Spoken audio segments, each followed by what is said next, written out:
श्री गौरांग महाप्रभु की जय। जय जय सीताराम। कल के प्रसंग में हम आप लोगों ने श्रवण किया कि आचार्य गौरांग महाप्रभु पुरी में विराजे हुए हैं, सभी को दर्शन देते हैं, सभी को सुख मिल रहा है। इधर रूप जो सनातन जी के भाई हैं, ये अपनी संपत्ति की व्यवस्था करने के लिए गोंड देश को जाते हैं और वहाँ रुके हुए हैं। अब रूप के जो भाई सनातन जी हैं, उनका समाचार सुनिए। सनातन जी जिस समय ब्रज में थे तो उन्हें एक महात्मा, मथुरा महात्मा मिल गया था। तो उस महात्मा को श्रवण कर करके जहाँ तहाँ जो तीर्थ लुप्त हो गए थे उनको उन्होंने प्रकट किया। अब इसके बाद उस यात्रा के दौरान उनके हृदय में अपने भाई जो रूप थे और अनूप थे, उनसे मिलने के लिए उनका हृदय व्याकुल हो गया। वे अपने भाई से मिलने के लिए, महाप्रभु का दर्शन करने के लिए वो ब्रज से नीलांचल की ओर चलते हैं। उन्हें तो गोंड देश जाना नहीं था, क्योंकि वे जेलर से कह कर के आए थे कि मैं कभी इस गोंड देश में नहीं आऊँगा, क्योंकि वो भाग करके आए थे, इसलिए वहाँ गए नहीं। अब ये प्रयाग से होते हुए जब काशी पहुँचते हैं और काशी से झारखंडी के निकट ये पुरी के रास्ते की ओर जब चले तो जो राजमार्ग से जाने वाले लोग थे, उस राजमार्ग से जाना इन्होंने उचित नहीं समझा, क्योंकि उन्हें पहचानते लोग ज़्यादा थे। कोई भी राजा से शिकायत कर सकता था, जिसने कैद रखा था, हुसैन शाह से कह सकता था। इसलिए राजमार्ग से ना जा कर के ये जंगलों के जो घने जंगल थे, संकीर्ण रास्ता था, उस रास्ते से ये पुरी के लिए चलते हैं। तो जंगल में जो घनी घनी झाड़ियाँ थीं, उनमें विषैली वायु भी भरी रहती। उस विषैली वायु के कारण इनके शरीर में वो हवा लगने के कारण इनके संपूर्ण शरीर में खुजली हो गई। अब खुजली इतनी बढ़ गई कि पूरे घाव पकने लगे, उससे पीप बहने लगा। लेकिन उन्होंने शरीर की परवाह नहीं की, क्योंकि मन लगा है महाचैतन्य प्रभु के चरणों में, इसलिए उनका दर्शन करने के लिए बड़ी तेजी से पुरी की ओर जा रहे हैं। अब उन्हें तो पता नहीं कि महाप्रभु पुरी में कहाँ ठहरे हैं, क्योंकि वो कभी आए नहीं। उन्होंने इतना सुन रखा था कि महाप्रभु मंदिर जो जगन्नाथ जी महाराज का है, उसके निकट ही निवास करते हैं। लेकिन ये स्वयं अपने आप को ये सोच रहे हैं कि भले मैं हिंदू हूँ तो क्या हुआ, लेकिन मेरा संपर्क किससे था? मुसलमानों से, और मेरी रहन सहन मुसलमानों जैसी थी। इसलिए उन्होंने अपने को महाप्रभु से मिलने का अधिकारी नहीं समझा कि मैं पापी हूँ, यवन हूँ। इस तरह का उनके हृदय में संकल्प होता है। अब ये मंदिर के समीप जैसे ही पहुँचते हैं तो मंदिर के अंदर जा नहीं सकते थे, इसलिए कि अपने आप को ये अधम मानते थे। और वो दूर से ही ध्वजा को दंडवत करते हैं और मंदिर के किनारे ही श्री हरिदास जी महाराज की कुटी थी, वहाँ पहुँचते हैं, पूछते पूछते कि हरिदास जी कहाँ रहते हैं। तो वहाँ जब पहुँचते हैं तो श्री हरिदास जी महाराज ने जैसे ही श्री सनातन जी को देखा, बड़े प्रसन्न हुए और उठ करके खड़े हो गए, उनके गले से लग गए। उन्हें ये अनुभव नहीं है कि इनके शरीर में खुजली हुई है, पीप बह रही है, बड़े बड़े घाव है, पर प्रेम एक ऐसा होता है, हृदय से मिलते हैं। इसके बाद उन्होंने प्रार्थना किया श्री हरिदास जी महाराज से कि गौरांग महाप्रभु का दर्शन कैसे होगा, आप बताइए क्या करें हम, उनके सामने तो हम जा नहीं सकते हैं। तो हरिदास जी ने कहा कि आप चिंता न करिए, वो रोज़ाना जो है मुझे दर्शन देने के लिए इसी कुटी में आया करते हैं, इसलिए आप यहाँ ही रहिए। ऐसी बात ही कर रहे थे कि उन्हें कीर्तन सुनाई देने लगा। महाप्रभु 2-4 भक्तों के साथ में कीर्तन करते हुए चले आ रहे थे। अब हरिदास जी ने सोचा, सनातन जी ने सोचा कि मैं महाप्रभु के सामने कैसे जाऊं, तो एक किनारे में जाकर के खड़े हो गए कि जिससे महाचैतन्य प्रभु जो है मुझे देख ना सकें।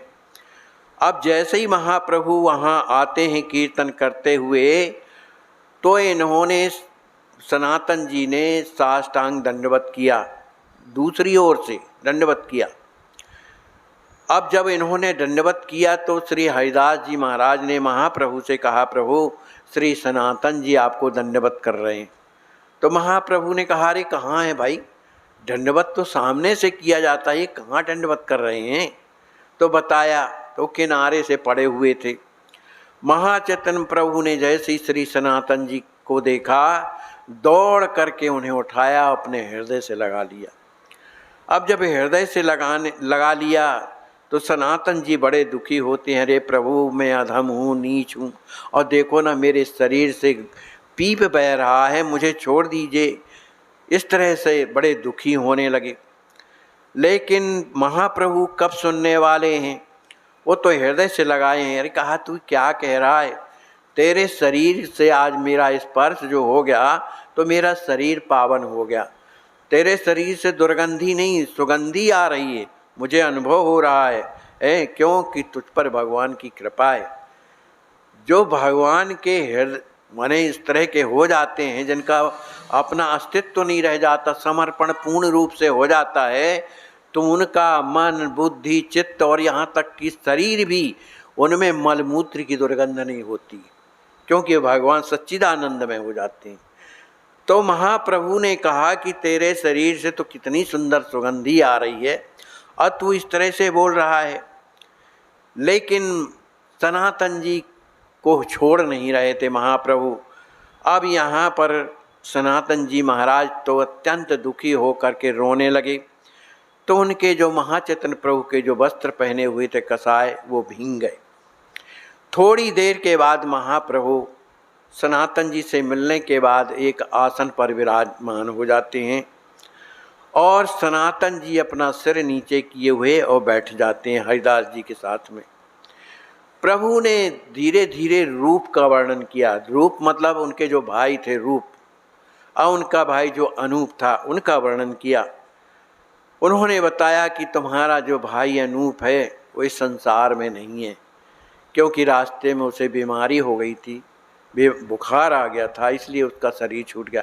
पर तुम चिंता मत करो, वो तो भगवान का पार्षद है, तो भगवान के धाम में है, उसे भगवान ने सेवा प्रदान की है। इस बात को सुनकर के सनातन जी महाराज बड़े दुखी होते हैं, रोने लगते हैं। बड़ी देर तक रोते रहे। तो महाप्रभु ने कहा, रे भाई, जिसका संसार में प्रभु होता है उसके लिए रोना क्या, वो तो हमसे भी बढ़िया जो है भगवान के धाम में है और पार्षद बन कर के सेवा कर रहा है, इसके लिए तुम रो रहे हो, ये अच्छी बात नहीं। तो रुंधे हुए कंठ से श्री सनातन जी ने कहा, प्रभु मैं रूप के लिए नहीं रो रहा हूँ, मैं ये सोच रहा हूँ कि आखिर वो शरीर का मेरा भाई था, अगर उस स्थिति में जाकर के उससे मैं मिल लेता जिस समय वो रोगी था और वो अंतिम स्थिति में था, थोड़ी मैं उससे मिल लेता तो मुझे कुछ शांति होती। इस तरह से महाचैतन्य प्रभु समझाते हैं और कहते हैं, देखो तुम्हारा जो भाई अनूप है वो श्री सीताराम जी महाराज की सेवा में मने साकेत में विराजमान है। अरे बताओ उसका जीवन कितना बढ़िया है कि उसने अपने जीवन के रहते रहते भगवान का धाम प्राप्त कर लिया, ये सबको प्राप्त नहीं होता है। तो प्रभु ने करुणा स्वर में इस तरह से रूप से कह रहे थे। उन्होंने ये भी कहा, देखो रूप की निष्ठा कितनी मने अच्छी थी कि उन्होंने अंतिम समय में श्री सीताराम जी का ध्यान किया और उन्हीं का स्मरण करते हुए बड़े प्रसन्नता के साथ शरीर का त्याग किया। ये सबसे नहीं बनता है, कितनी बड़ी कृपा है।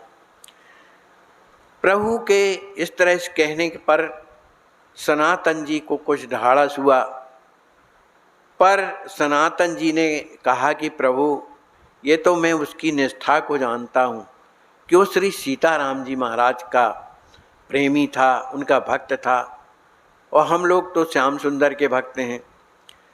तो भले वो कहने में हमारे छोटे भाई थे, लेकिन निष्ठा में वो हमसे बड़े।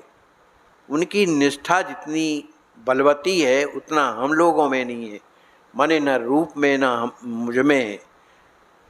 उसके लिए उन्होंने एक बात बताई कि एक बार की बात है कि हम तीनों भाई बैठे हुए थे, तो सनातन जी ने कहा कि मैंने कहा, हम दोनों भाइयों ने, रूप और सनातन जी ने, कि देखो भैया अनूप, हम जो हैं श्याम सुंदर के उपासक हैं और आप जो है सीताराम जी के उपासक हो, तो आखिर सीताराम जी से बढ़कर के मधुर लीलाएं जो हैं श्याम सुंदर करते हैं, उनमें जल्दी मन लग जाता है।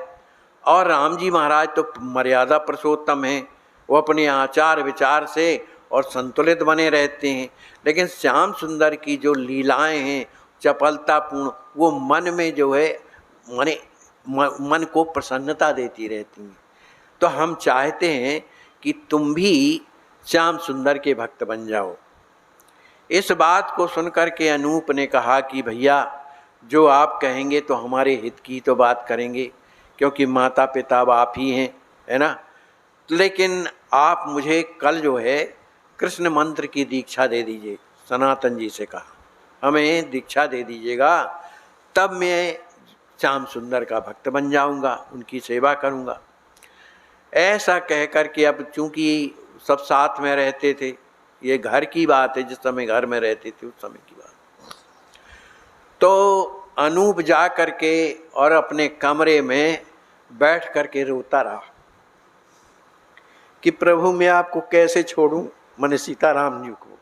अब ये आपको, ये जो मेरा सिर है आपके चरणों में चढ़ गया है, अब मैं कैसे छोड़ सकता हूँ, मुझे तो बड़ी पीड़ा हो रही, अब मैं क्या करूँ। रात भर रोते रहे, प्रभु मैं क्या करूँ, प्रभु मैं क्या करूँ।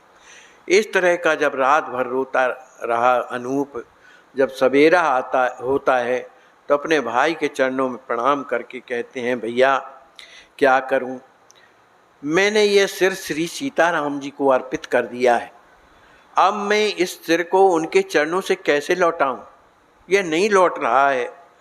अब मुझे बड़ा दुख लग रहा है कि मैं आपकी बात को कैसे मानूं, मेरा हृदय धड़क रहा है जब मैं इस तरफ सोचता हूँ। अब मैं ये काम नहीं कर पा रहा हूँ, आपकी आज्ञा का पालन नहीं कर सकता हूँ। जब इस तरह की बात जब कही तो सनातन जी को बड़ी प्रसन्नता हुई। और ये बात किससे बता रहे हैं, अपने गौरांग महाप्रभु से, कि उनकी निष्ठा इतनी थी।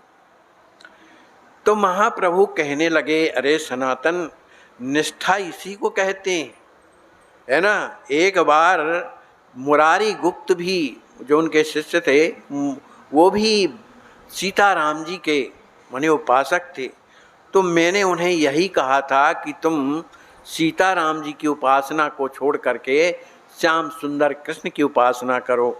तो उसने भी यही कहा था कि मैं रात भर विचार नहीं कर पाया, मेरे आँखों से आंसू बहते रहे, मैं प्रभु क्या करूं, आप ही बताइए ना, मेरा मन ही नहीं चाहता, उनमें समर्पित हो गया है, मैं नहीं छोड़ पा रहा हूं, आपकी आज्ञा का पालन नहीं कर सकता।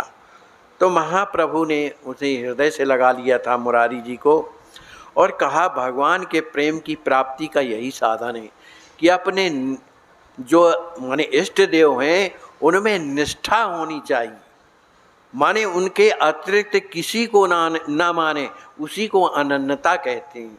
और अगर ऐसी अनन्यता नहीं है तो बताओ प्रेम कैसे होगा। हम इनको भी मानते हैं, उनको भी मानते हैं, उनको भी देखो मानना सबको चाहिए, प्रणाम करना चाहिए, आदर करना चाहिए, लेकिन इष्ट एक होना चाहिए जिसके प्रति पूर्ण रूप से समर्पण हो। तो ये मैंने बात मुरारी गुप्त से कही तो उसने यही बात कही। इसके बाद महाप्रभु सनातन जी से बड़ी देर तक बात करते रहे। अंत में उन्होंने कहा कि आप जो है श्री हरिदास जी के साथ ही रहिए, कुछ दिन यहाँ पर रहिए। महाप्रभु अपने स्थान में जा कर के श्री जगन्नाथ जी का जो प्रसाद है इन दोनों के लिए भेजते हैं। अब सनातन जी पुरी में श्री हरिदास जी के साथ में रह रहे हैं और प्रभु जो है नियमित रूप से दोनों का दर्शन करने के लिए रोजाना हरिदास जी की कुटी में आते हैं। श्री सनातन जी लगभग चैत्र मास पुरी में पधारे। वह भीतर मंदिर के दर्शन करने के लिए कभी जगन्नाथपुरी जाते नहीं थे। वो दूर से ही पताका को, माने जो ध्वज था, उसी को प्रणाम करते थे। शरीर का भोग, जो शरीर का जो भोग है, चाहे रोग हो, चाहे ताप हो, चाहे कुछ भी हो, ये अच्छे अच्छे महापुरुषों को भी भोगना पड़ता है। माने ये भोग छूटता नहीं है, भोगना ही पड़ेगा, है ना। तो सनातन जी के संपूर्ण शरीर में बड़े बड़े घाव हो गए थे और उनसे पीप बहता था, बड़ा कष्ट होता था। खुजलाते खुजलाते पूरा शरीर लाल हो जाता था, चकत्ते पड़ जाते थे, निरंतर पीप बहता रहता था। लेकिन प्रभु पुरी में 4 मील दूर पर एक यमेश्वर टोटा एक गांव था, वहाँ जब महाप्रभु चले गए तो 12 बजे सनातन जी को भिक्षा के लिए बुलाया। वहाँ पर उनका निमंत्रण हुआ था, माने यमेश्वर टोटा में उनका निमंत्रण हुआ। तो इन्होंने वहाँ से जाने के लिए 2 रास्ते हैं। एक तो सिंह द्वार होकर के सीधे सड़क जाना पड़ता है और दूसरा जो है समुद्र के किनारे किनारे जाना पड़ता है। तो समुद्र के किनारे की जो रेत होती है इतनी तपती है कि अगर चना भी डाल दो तो वो फूल जाएगा, माने फट जाएगा, इस तरह की रेत हो। तो इन्होंने वही रास्ता अपनाया जो समुद्र के किनारे किनारे जा रहा था। अब जब ये प्रभु के पास पहुँचते हैं, माने यमेश्वर जब पहुँचते हैं, तो महाप्रभु ने इनके शरीर को देखा कि ये तो बड़े दुखी हैं। उनके चरणों को भी देखा तो बड़े बड़े फफोले पड़े हुए थे। महाप्रभु ने पूछा, भाई इतनी धूप में तुम किस तरफ से आए हो? बताया कि मैं तो समुद्र के किनारे किनारे आया हूँ। अब महाप्रभु को बड़ा दुख लगा, उनके चरणों में बड़े बड़े फफोले पड़े हुए थे। तो सनातन जी ने दीनता के स्वर में कहा कि प्रभु, सिंह द्वार से अगर मैं आता तो वहाँ पर जगन्नाथ के जो सेवक हैं, पुजारी हैं, हमेशा आते जाते रहते हैं। तो उनका माने उनको अगर मेरा दर्शन होता, माने मुझे देखते तो मुझे पाप का भागी मानते। मैं अपने आप को पाप का भागी मानता हूँ, क्योंकि मैं जात के यमन के संस्कार मेरे हैं। माने अपने आप को इतनी स्थिति में गिरा हुआ मानते हैं। तो महाप्रभु इनकी इस दीनता को, मर्यादा को सुन करके बड़े प्रसन्न होते हैं मन ही मन, और उनका बड़े जोरों से आलिंगन करते हैं। आलिंगन माने हृदय से लगाते हैं और कहते हैं, सनातन तुम तो धन्य हो। वास्तव में वैष्णवता यही है कि अपने द्वारा किसी को कष्ट ना हो, अपनी छाया के द्वारा कोई अपवित्र ना हो। ये तुम्हारे हृदय में जो ये भाव है ये बहुत अच्छा है। तुम तो लोक मर्यादा के निमित्त ही ऐसा व्यवहार करते हो, यह सर्वश्रेष्ठ है। कहते हैं कि मनुष्य चाहे कितनी भी उन्नत क्यों ना कर ले, मनुष्य चाहे कितनी भी उन्नत क्यों ना कर ले, फिर भी उसे मर्यादा का उल्लंघन नहीं करना चाहिए। कितना भी बड़ा हो, हम जिस वर्ण में हैं, जिस जात में हैं और जो भी हैं, अपनी मर्यादा में रहना चाहिए। सनातन के आलिंगन से प्रभु को के स्वर्ण के समान सुंदर शरीर में कई जगह पीप लग गई, क्योंकि उन्होंने हृदय से लगाया सनातन जी की। इस बात को देख करके सनातन जी को अपार पीड़ा हुई, बड़े दुखी होने लगे कि मैं क्या करूं। ये प्रभु मेरे पास मुझे देखने के लिए आते हैं और जब जब आते हैं तो मुझे हृदय से लगाते हैं, तो उनके शरीर में ही मेरी पीप लग जाती है। अब मैं क्या करूं? बड़ा दुखी हुआ। सनातन जी कहने लगे, अब चलो इस शरीर को नष्ट करें तो ज़्यादा अच्छा होगा। तो कब करें? जब जगन्नाथ जी महाराज की रथ यात्रा होगी तो भाई भीड़ काफ़ी रहती है, तो उसी समय मैं गिर जाऊंगा और रथ के नीचे अपना प्राण गंवा दूंगा। ऐसा उन्होंने विचार कर लिया। अब महाप्रभु जब सत्संग कर रहे थे तो इनके मन के भाव को वो जान गए कि ये अपने शरीर को नष्ट करना चाहता है। अब महाप्रभु सनातन जी से बात करने लगे। बातों बातों में कहा, सनातन, शरीर त्यागने से तुम्हें क्या लाभ मिलेगा? शरीर त्यागने से तुम्हें क्या लाभ होगा? मनुष्य का पुरुषार्थ क्या है? शरीर धारण का फल क्या है? भगवान की प्राप्ति करना। केवल शरीर रोगी है इस कारण से उसको माने नष्ट करना, इससे अपराध लगता है, आत्महत्या का अपराध लगता है। तो शरीर त्यागने से तुम्हें प्रभु की प्राप्ति थोड़ी होगी। अरे मैं तो चाहता हूँ कि मैं हजारों बार शरीर धारण करूँ और त्यागूँ। अगर शरीर धारण और त्याग करने से सब कुछ होना होता तो मैं ये आज से ही मैंने अपने आप को मैं सोच रहा हूँ कि मैं यही करूँगा। अरे ये जो शरीर त्यागने की जो वृत्ति तुम्हारे अंदर आई है ना, ये तामसी प्रवृत्ति। इस तामसी प्रवृत्ति के रहते हुए भगवान का दर्शन कभी नहीं होता। अरे जिसने जो कर्म किया है उस कर्म का फल भोगना ही पड़ता है और ये शरीर भोगता है। इसलिए जो शरीर नाशवान है उसके लिए तुम इतना सोच रहे हो। इस शरीर के रहते हुए भगवान का दर्शन करना ये सार्थक है। इसलिए आज के बाद इस तरह का मत करना और न सोचना। महाप्रभु को इस तरह शिक्षा देने के बाद उन्होंने सोचा क्या करें, ये भी हमारा रास्ता निष्फल हो गया। महाप्रभु अब मैं क्या करूं? इस बात को सुनकर के सनातन जी सिर को नीचा किए हुए बैठे थे और सोचने लगे कि रोजाना जब जब महाप्रभु आते हैं तब इस अपवित्र शरीर को अपने हृदय से लगाते हैं। अब मैं क्या करूं? कहाँ जाऊं? किससे क्या कहूं अपनी स्थिति को? महाप्रभु इस तरह की उनकी मन की स्थिति को जानते थे। प्रभु ने कहा, तुम्हें हानि लाभ से क्या लेना देना है कि तुम्हारी हानि हो रही है कि लाभ हो रहा है? जब तुमने शरीर मुझे दे दिया, मैंने समर्पण कर दिया है, तो इस शरीर में तुम्हारा अधिकार कहाँ है? सच्चा समर्पण यही कहलाता है कि जब समर्पण कर दिया तो शरीर से लेकर के शरीर से संबंधित जो भी वस्तुएं हैं वो सब प्रभु की हो जाती हैं, उनमें अधिकार भगवान का हो जाता है। तो फिर तुम्हारा अधिकार कहाँ से रहा कि जो शरीर को तुम नष्ट करने की सोच रहे हो? अब इस बात को सुनकर सनातन जी ने सोचा कि अब महाप्रभु की आज्ञा का उल्लंघन भी ना हो और मैं ये चाहता हूँ कि महाप्रभु मुझे रोजाना हृदय से न लगाएं क्योंकि मेरे शरीर में पीप बह रही है। इस प्रकार सनातन जी सोच ही रहे थे कि एक दिन उन्होंने अपनी मन की व्यथा को श्री जगदानंद पंडित जी थे, वहीं रहते थे माने पुरी में, उनसे कहा कि महाचैतन्य प्रभु रोज मुझे हृदय से लगाते हैं और मेरे घावों से पीप बहती है और उनके शरीर में लग जाती है, ये मुझसे देखा नहीं जाता है। आप मुझे उपाय बताइए, मैं मर भी नहीं सकता हूँ, इसलिए उपाय बताइए मैं क्या करूँ? तब उन्होंने कहा कि एक काम करो, जब आषाढ़ की रथ यात्रा हो तो रथ यात्रा का दर्शन करने के बाद आप सीधे वृंदावन चले जाइए, क्योंकि आपको महाप्रभु ने वृंदावन में जाने के लिए रहने के लिए आदेश दिया है। सनातन जी को ये बात अच्छी लगी, उन्हें बड़ी प्रसन्नता हुई। पंडित जी आपने बहुत अच्छी बात सम्मति दी, अब मैं आषाढ़ में माने भगवान का दर्शन करके रथ यात्रा का निश्चित ही वृंदावन चला जाऊंगा। ऐसा निश्चित करके वे रथ यात्रा की प्रतीक्षा करने लगे।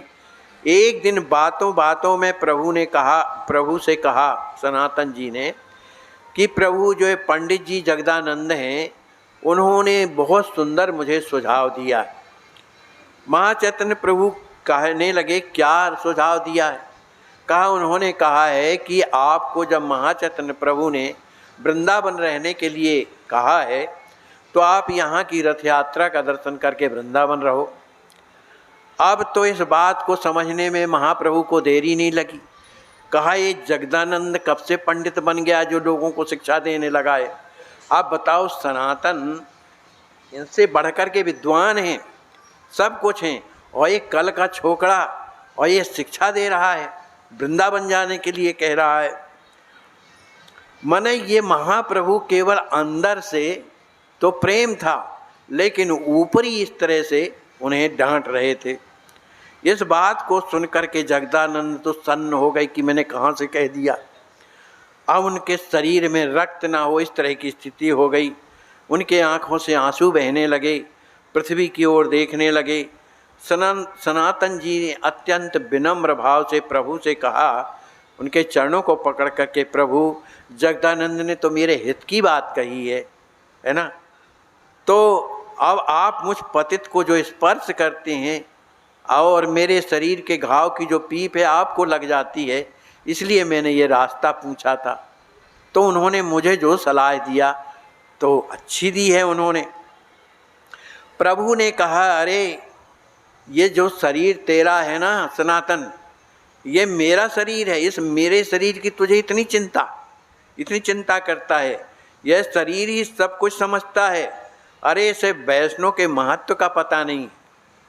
माने जगदानंद को वैष्णव का पता नहीं है कि वैष्णवता क्या होती है। अरे सनातन के शरीर को अन्य लोगों के शरीर से तुलना क्यों करते हो? ये सनातन जी का जो शरीर है ना, चिन्मय है, परमात्मा का है।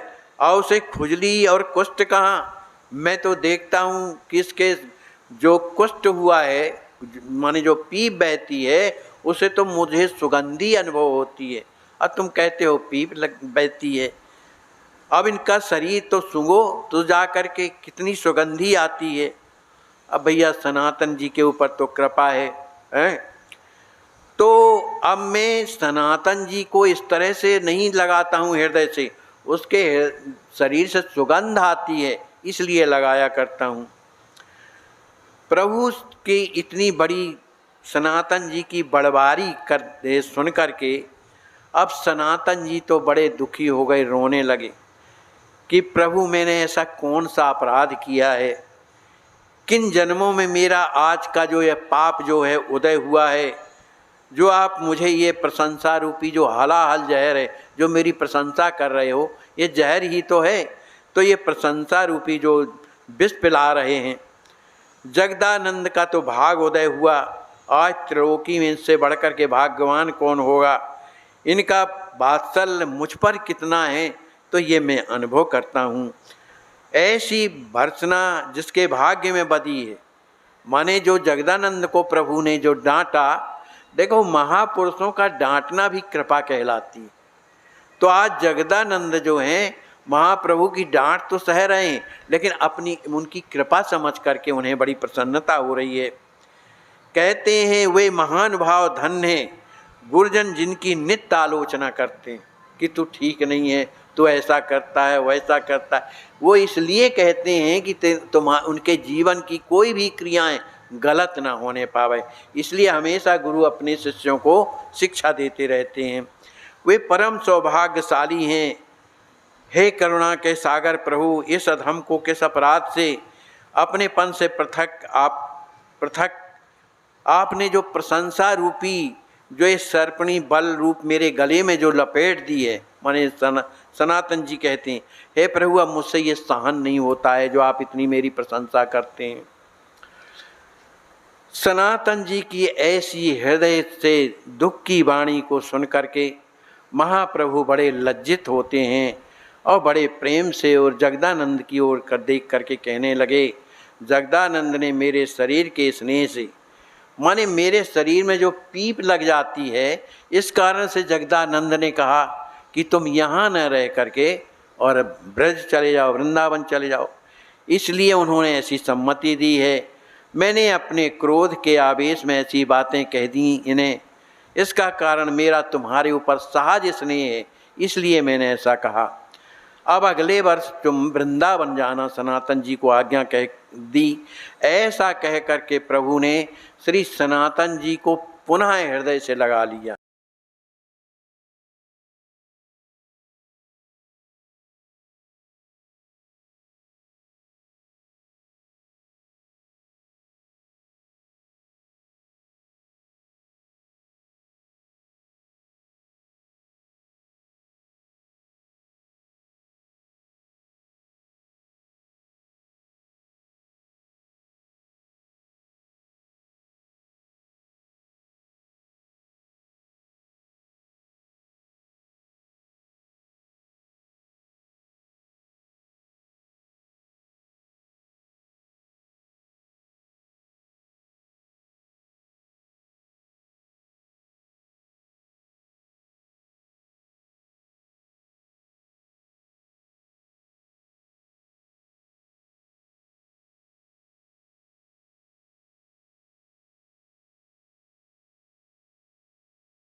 सिया राम। जय सिया राम। क्या नाम है आपका? जितेंद्र मिश्रा महाराज। हैं? जितेंद्र मिश्र महाराज जी। जितेंद्र मिश्रा जी। जी महाराज। अच्छा, तो आपको क्या हो गया? सर हमको बुखार हो गया और कितने दिन से चल रहा है? आज 20-25 दिन से चल रहा है। अच्छा और पूरे शरीर में दर्द, पूरे हड्डी वड्डी में। अच्छा। जी। भूख लगती है? भूख नहीं लगती सर। अच्छा, कहीं एकदम बहुत परेशान। कहीं इलाज कराए थे? श्री राम में दिखाए थे, कोई फायदा नहीं हुआ।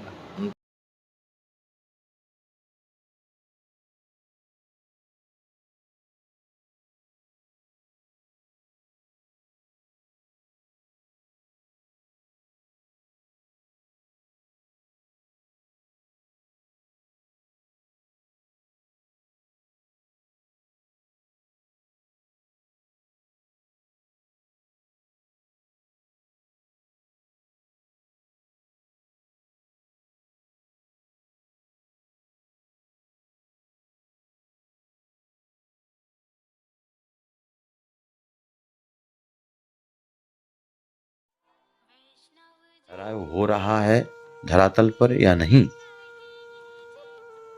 खूब परीक्षा लेकर इसमें दृढ़ता के साथ कूद पड़िए। तन से, मन से, धन से भगवान ने हमें जिस योग बनाया है, हमारा आने वाले समय में ना ये तन रह जाएगा हमारे पास, ना धन रह जाएगा हमारे पास, और ना समय रह जाएगा हमारे पास। तो जो मिला है हमें, जो भगवान ने दिया है हमें अपनी आवश्यकता से अधिक, उसकी सार्थकता तो तभी है जब हम दूसरों के काम में लगाएं, चाहे वो तन हो, चाहे मन हो, चाहे बुद्धि हो, चाहे विवेक हो, चाहे धन हो।